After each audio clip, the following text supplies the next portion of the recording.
Hello friends, मैं समीर। आप लोगों का अपना चैनल टेक्निकल आईटीआई में स्वागत है। तो कैसे हैं आप सब? उम्मीद करते हैं कि आप लोग बहुत अच्छे होंगे, स्वस्थ होंगे, मस्त होंगे, अच्छे से पढ़ाई कर रहे होंगे। गाइस, हम लोग जो है आज जो है 16 नंबर चैप्टर स्टार्ट करेंगे। ठीक है। तो 16 नंबर जो हम लोगों का चैप्टर है, चैप्टर का नाम है ट्रांसफार्मर। ठीक है। तो हम लोग जो है ट्रांसफार्मर के बारे में पढ़ेंगे। तो चलिए फिर स्टार्ट करते हैं। आज जो हम लोगों का ये जो है पार्ट 1 रहेगा इस चैप्टर का। ठीक है। तो चलिए फिर शुरू करते हैं। गाइस, शुरू करने से पहले आप लोगों से एक रिक्वेस्ट है कि अभी तक वीडियो को लाइक नहीं किया तो वीडियो को लाइक कर दीजिए, चैनल को सब्सक्राइब कीजिए, बेल आइकन को प्रेस कीजिए। इससे टाइम टू टाइम वीडियो की नोटिफिकेशन मिलती रहेगी। कोई भी कन्फ्यूजन हो, कोई भी सुझाव हो तो कमेंट बॉक्स में कमेंट करके जरूर बताइएगा।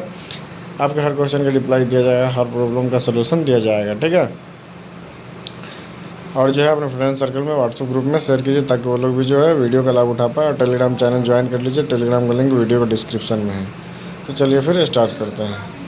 देखिए, हम लोग जो है आज ट्रांसफार्मर के बारे में पढ़ेंगे। ठीक है। ट्रांसफार्मर क्या होती है, उसका कार्य सिद्धांत क्या होता है, उसके बारे में हम लोग। तो किसी भी चैप्टर को सबसे पहले हम लोग क्या करते हैं, इंट्रोडक्शन करते हैं। किसी भी जो है पहले उसके बारे में जानने की कोशिश करते हैं। ठीक है। परिचय करते हैं। ठीक है। तो देखिए, इंट्रोडक्शन के बारे में हम लोग देखते हैं। देखिए, ट्रांसफार्मर एक ऐसी स्थैतिक युक्ति यानी कि स्थैतिक डिवाइस है जो विद्युत ऊर्जा को एक परिपथ से दूसरी परिपथ में जो है स्थानांतरित करती है। इसके साथ ही इस युक्ति के द्वारा का वोल्टता का जो है अध्ययन यानी कि स्टेप डाउन एवं उच्चयन यानी कि स्टेप अप सुगमता से किया जा सकता है। ठीक है। यह ध्यान रखना आवश्यक है कि जो है मुख्य यह जो है युक्ति केवल प्रत्यावर्ती यानी कि एसी धारा यानी कि अल्टरनेटिंग करंट जो है आपूर्ति पर ही कार्य करती है। दृष्ट धारा यानी कि डीसी करंट पर कार्य नहीं करती है। ठीक है। तो ये जो है ट्रांसफार्मर का हम लोग यूज किस लिए करते हैं, वोल्टेज को बढ़ाने के लिए, घटाने के लिए। ठीक है। और जो है इसमें जो है एसी करंट का हम लोग यूज करते हैं। ठीक है। डीसी करंट पे जो है आपका जो है ट्रांसफार्मर कार्य नहीं करती है। ठीक है। चलिए, अगला पॉइंट हम लोग देखेंगे क्या है, ट्रांसफार्मर का कार्य सिद्धांत, वर्किंग प्रिंसिपल ऑफ ट्रांसफार्मर। ठीक है। तो देखिए, ट्रांसफार्मर के कार्य सिद्धांत के बारे में हम लोग पढ़ते हैं। तो देखिए, थोड़ा सा ऊपर कर देते हैं। देखिए आप, कार्य सिद्धांत क्या है। देखिए, ट्रांसफार्मर अनन्य प्रेरण यानी कि म्यूचुअल इंडक्शन के सिद्धांत पर कार्य करता है। प्रेरण का जो है अस्तित्व केवल एसी परिपथ में होता है, अतः ट्रांसफार्मर भी केवल एसी सप्लाई पर कार्य कर सकता है, डीसी पर नहीं। ठीक है। अनन्य प्रेरण के सिद्धांत के अनुसार जब ट्रांसफार्मर की प्राइमरी वाइंडिंग में एसी सप्लाई दी जाती है तो इस वाइंडिंग के चारों ओर प्रत्यावर्ती जो है स्वभाव वाला चुंबकीय क्षेत्र उत्पन्न हो जाता है। इसी चुंबकीय क्षेत्र के कारण सेकेंडरी वाइंडिंग में विद्युत वाहक बल उत्पन्न हो जाता है, जो कि दोनों वाइंडिंग के मध्य किसी प्रकार का वैद्युतिक संबंध नहीं होता। ठीक है। देखिए, होता क्या है, ये जो है लेमिनेटेड कोड से जो है बना होता है ट्रांसफार्मर। ठीक है। उसमें जो है दो वाइंडिंग होती है, एक प्राइमरी वाइंडिंग होती है, एक सेकेंडरी वाइंडिंग होती है। ठीक है। दोनों के बीच में जो है कोई इलेक्ट्रिकली कनेक्शन नहीं होता। ठीक है। ये जो है म्यूचुअल इंडक्शन पे ही काम करती है और जो वही इफेक्ट जो इसमें देखने को मिलता है। ठीक है। तो देखिए, अगला पॉइंट हम लोग देखते हैं। देखिए, अगला पॉइंट क्या है, ट्रांसफार्मर की संरचना। ठीक है। कंस्ट्रक्शन ऑफ ट्रांसफार्मर, उसके बारे में देखते हैं। तो देखिए, ट्रांसफार्मर की संरचना को नीचे चित्र में दर्शाया गया है। देखिए, यहाँ पे आपको देखने को मिल रहा होगा कुछ इस टाइप का जो है ट्रांसफार्मर का जो है डिजाइन बना होता है। ठीक है। तो देखिए, यहाँ पे ये जो है आपका ट्रांसफार्मर दिखाया गया है। इसमें देखिए, इसमें क्या है, यहाँ पे ये जो आपको दिख रहा है, यहाँ प्राइमरी वाइंडिंग किया जाता है और यहाँ पे जो है ये सेकेंडरी वाइंडिंग किया जाता है। और ये जो आपका होता है, ये आपका लेमिनेटेड स्टील कोर होता है। ठीक है। इसी के ऊपर जो है हम लोग प्राइमरी वाइंडिंग और सेकेंडरी वाइंडिंग करते हैं। ठीक है। ये आपका क्या है, ट्रांसफार्मर की संरचना है। चलिए आगे देखते हैं हम लोग। देखिए, ट्रांसफार्मर के निम्न मुख्य भाग होते हैं। सबसे पहले उसकी सबसे मेन भाग क्या होती है, वाइंडिंग होती है। उसके बाद लेमिनेटेड कोर, उसके बाद जो है कंटेनर और टर्मिनल्स। ठीक है। ये कुछ निम्न भाग होते हैं, उसके मुख्य भाग होते हैं। तो चलिए हम लोग इन चारों पार्ट्स के बारे में जो है एक एक करके थोड़ा समझ लेते हैं। ठीक है। थोड़ा विस्तार से देख लेते हैं। तो देखिए, पहला जो पॉइंट है क्या है, वाइंडिंग के बारे में देखते हैं। देखिए, ट्रांसफार्मर में दो प्रकार की वाइंडिंग स्थापित की जाती है। ठीक है। पहले क्या था, हम लोग बोले क्या पढ़े थे, प्राइमरी वाइंडिंग। ठीक है। तो देखिए प्राइमरी वाइंडिंग के बारे में देखते हैं। देखिए जिस वाइंडिंग को एसी वैद्युतिक स्रोत से संयोजित किया जाता है वह प्राइमरी वाइंडिंग कहलाता है। ठीक है, यह बोबिन यानी कि जिस पर वाइंडिंग किया जाता है उसको बोबिन बोलते हैं। यह बोबिन के ऊपर कुंडली बनाकर जो है टर्न देकर जो है निर्मित की जाती है। इसी प्रकार जो है इसमें चक्रों यानी कि टर्न की संख्या आवश्यक फ्लक्स घनत्व उत्पन्न करने की क्षमता के अनुसार दी जाती है। ठीक है, और जो है दूसरी होती है आपकी सेकेंडरी वाइंडिंग। ठीक है, सेकेंडरी वाइंडिंग को समझते हैं। देखिए यहाँ पे सेकेंडरी वाइंडिंग ये क्या है।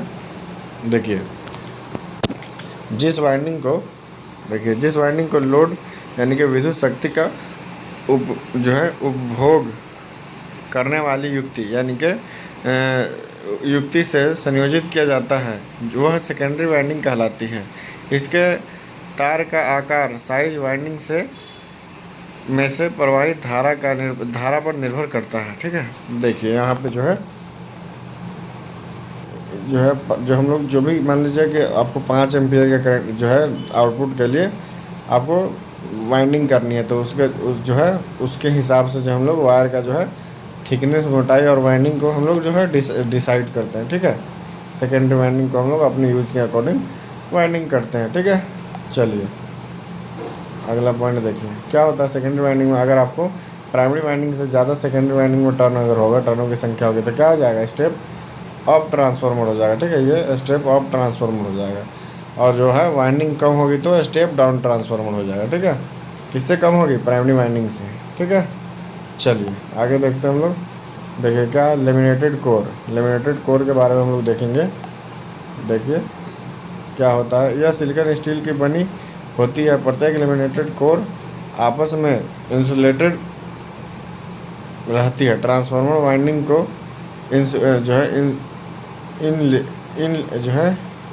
इन लेमिनेटेड कोर पर स्थापित किया जाता है। तत्पश्चात कोर को एक स्टील खोल में जो है स्थापित कर दिया जाता है। कोर के मुख्य कार्य निम्न है। पहला क्या है, देखिए पहला यहाँ पे दिया गया है प्राइमरी वाइंडिंग द्वारा स्थापित चुंबकीय। देखिए यहाँ पे है पहला पॉइंट, प्राइमरी वाइंडिंग द्वारा स्थापित चुंबकीय क्षेत्र में चुंबकीय बल रेखाओं का मार्ग जो है पूर्ण रखना चाहिए। ठीक है, दूसरा पॉइंट आपका प्राइमरी वाइंडिंग द्वारा स्थापित चुंबकीय क्षेत्र की अधिक से अधिक चुंबकीय बल रेखाओं को सेकेंडरी में से गुजारना चाहिए। ठीक है, ये जो है दोनों पॉइंट है इसका। चलिए आगे देखते हैं हम लोग। जो है अगला पॉइंट क्या है, कंटेनर। ठीक है, कंटेनर के बारे में पढ़ते हैं। देखिए इसमें आमतौर पर इसे आमतौर पर हम लोग टैंक भी कहा जाता है। ठीक है, इसे हम लोग टैंक भी कह देते हैं। ठीक है, जो है टैंक ट्रांसफार्मर को ठंडा रखने में सहायता करता है। इसमें तेल भरा रहता है जो इंसुलेशन तथा ट्रांसफार्मर को ठंडा रखने के लिए एक माध्यम का कार्य करता है। ठीक है, चलिए आगे देखते हैं हम लोग। जो है कंटेनर के बारे में तो समझ गए। हम लोग देखते हैं हम टर्मिनल के बारे में समझते। देखिए प्राइमरी एवं सेकेंडरी वाइंडिंग के सिरों पर विद्युत सप्लाई को आदान प्रदान करने का कार्य टर्मिनलों के द्वारा किया जाता है। ट्रांसफार्मर के टर्मिनलों के द्वारा प्राइमरी पर विद्युत सप्लाई दी जाती है एवं सेकेंडरी वाइंडिंग पर विद्युत प्राप्त किया जाता है। ठीक है, इसीलिए हम लोग जो है टर्मिनल का उपयोग करते हैं। टर्मिनल का उपयोग हम लोग कनेक्शन करने के लिए करते हैं। ठीक है, चलिए अगला पॉइंट देखेंगे हम लोग, ट्रांसफार्मर के कार्य प्रणाली, वर्किंग ऑफ ट्रांसफार्मर। ठीक है, तो देखिए जब ट्रांसफार्मर की प्राइमरी वाइंडिंग को एसी स्रोत से संयोजित किया जाता है तो प्रतिवर्ती विद्युत धारा के प्रवाह से प्राइमरी वाइंडिंग के चारों ओर एक प्रतिवर्ती स्वभाव का चुंबकीय क्षेत्र उत्पन्न हो जाता है।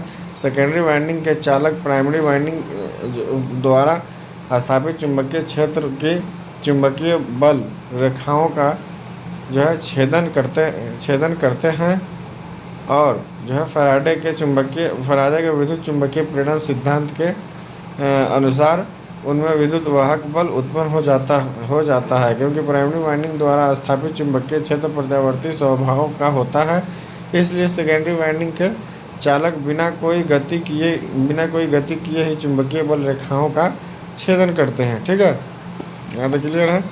चलिए आगे देखते हैं हम लोग। देखिए क्या है यहाँ से, देखिए इस प्रकार प्राइमरी वाइंडिंग तथा सेकेंडरी वाइंडिंग में बिना किसी संयोजन अथवा स्पर्श के ही वैद्युतिक ऊर्जा प्राइमरी वाइंडिंग से सेकेंडरी वाइंडिंग में जो है स्थानांतरित यानी कि ट्रांसफ़र होती है। यह क्रिया यानी कि ट्रांसफार्मर जो है एक्शन कहलाती है। ठीक है, इसमें देखिए विशिष्ट बिंदु, इसमें एक हेडिंग देकर के दिया गया, देखिए क्या है। यदि ट्रांसफार्मर की प्राइमरी वाइंडिंग को डीसी स्रोत से संयोजित किया जाए तो वाइंडिंग जल सकती है। इसका कारण यह है कि जो है वाइंडिंग में जो है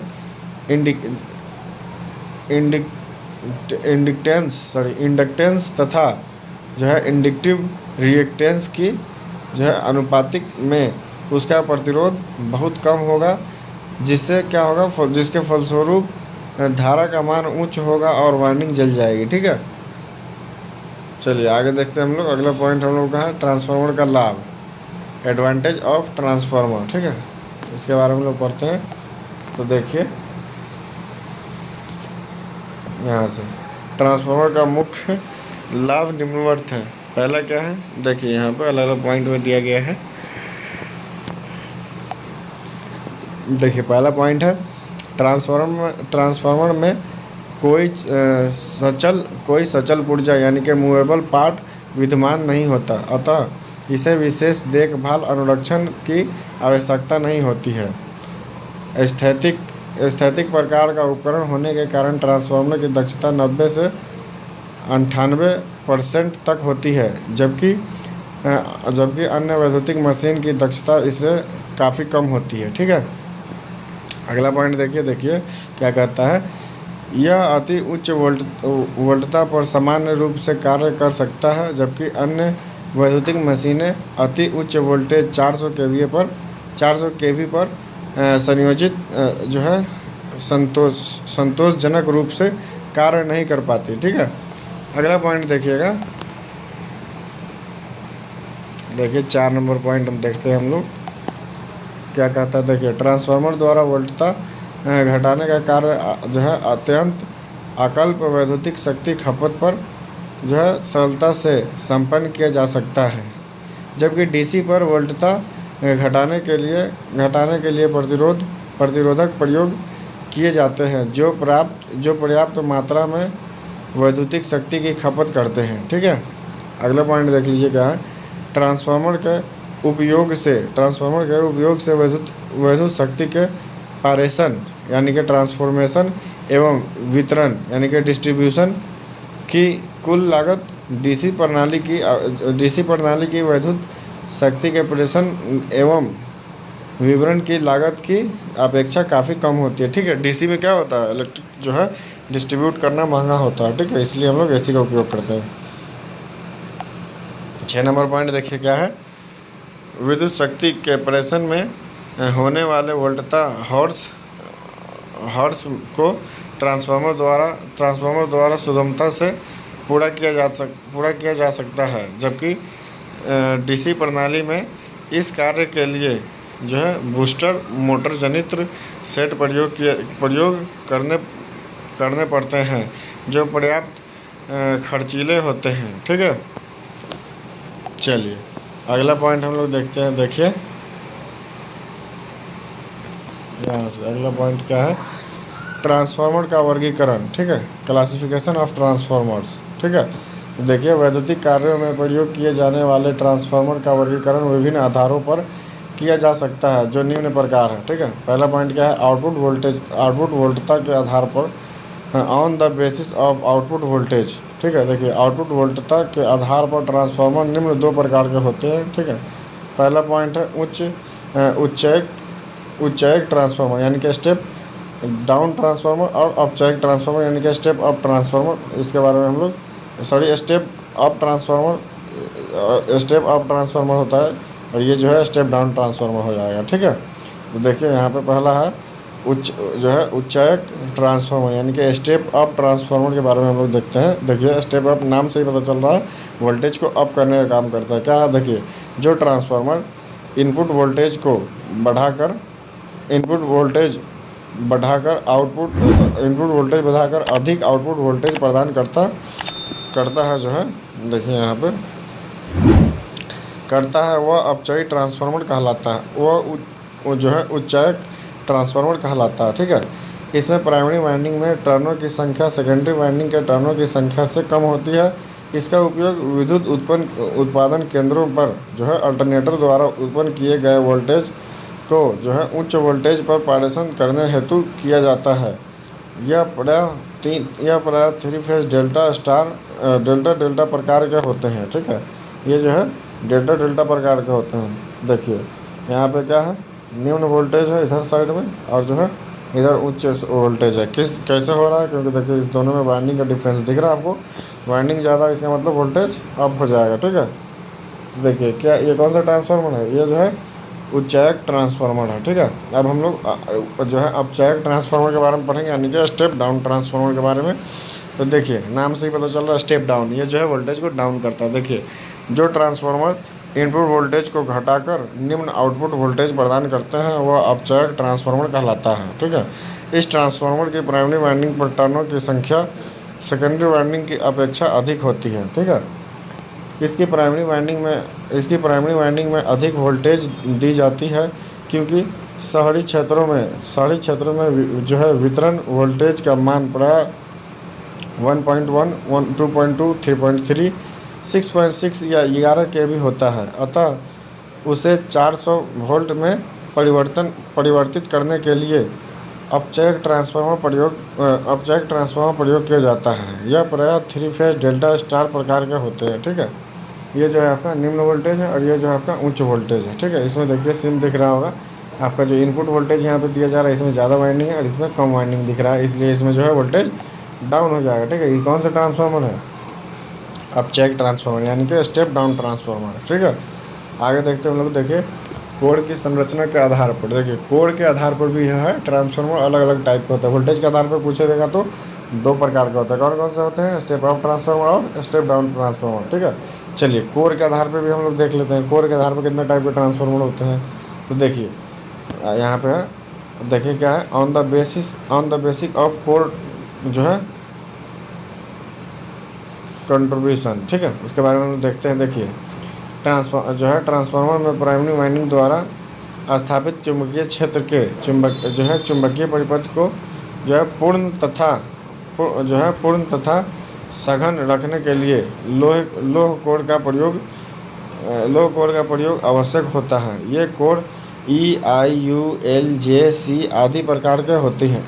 ठीक है, ये इतने टाइप के जो है ये जो आपका कोड होता है। ठीक है, ये जो है कोड का जो है नाम है। ठीक है, चलिए आगे देखते हैं हम लोग में होती है। देखिए यह लोह कोर ठोस हो तो उनमें ईडी धारा क्षति यानी कि जो है इडियट करंट लॉस जो होता है हिस्टेरेसिस क्षति यानी कि हिस्टेरेसिस लॉस का मान काफ़ी अधिक हो जाता है, इसलिए हम लोग कोर को बहुत पतला पतला कर देते हैं। ठीक है, आगे देखिए जो है, अतः इन दोनों प्रकार के क्षति को कम करने के लिए लेमिनेटेड सिलिकॉन स्टील कोर का प्रयोग किया जाता है।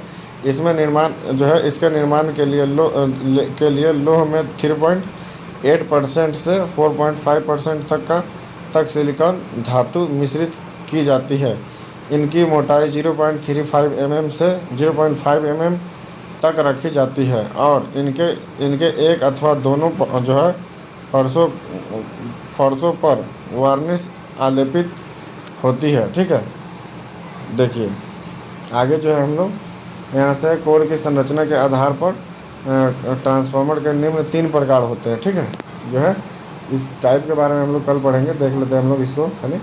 देखिए पहला क्या होता है, सेल प्रकार का ट्रांसफार्मर होता है, दूसरा कोर प्रकार, तीसरा बेरिड प्रकार का होता है। ठीक है, तो इसके बारे में जो हम लोग डिटेल में जो है कल पढ़ेंगे। आज की वीडियो हम लोग यहीं पे समाप्त करते हैं। ठीक है, तो आप लोग कमेंट करके जरूर बताइएगा वीडियो कैसा लगा। उम्मीद करते हैं वीडियो बहुत अच्छा लगा होगा, बहुत पसंद आया होगा। तो अभी तक वीडियो को लाइक नहीं किया तो वीडियो को लाइक कर दीजिए, चैनल को सब्सक्राइब कीजिए, बेल आइकन को प्रेस कीजिए, जिससे टाइम वीडियो की नोटिफिकेशन मिलती रहेगी। कोई भी कन्फ्यूजन हो, कोई भी सुझाव तो कमेंट बॉक्स में कमेंट करके जरूर बताइएगा। आपके हर क्वेश्चन का जवाब दिया जाएगा, हर प्रॉब्लम का सलूशन दिया जाएगा। और अपने फ्रेंड सर्कल में, व्हाट्सएप ग्रुप में, सोशल मीडिया पर शेयर कीजिए ताकि वो लोग भी जो है वीडियो का लाभ उठा पाए। टेलीग्राम चैनल ज्वाइन कर लीजिएगा, टेलीग्राम का लिंक वीडियो को डिस्क्रिप्शन में है। फिर मिलते हैं आप लोगों से अगली वीडियो में। जब तक के लिए आप लोग अपना ध्यान रखिए, स्वस्थ रहिए, मस्त रहिए, अच्छे से पढ़ाई करते रहिए। Tata bye bye, take care.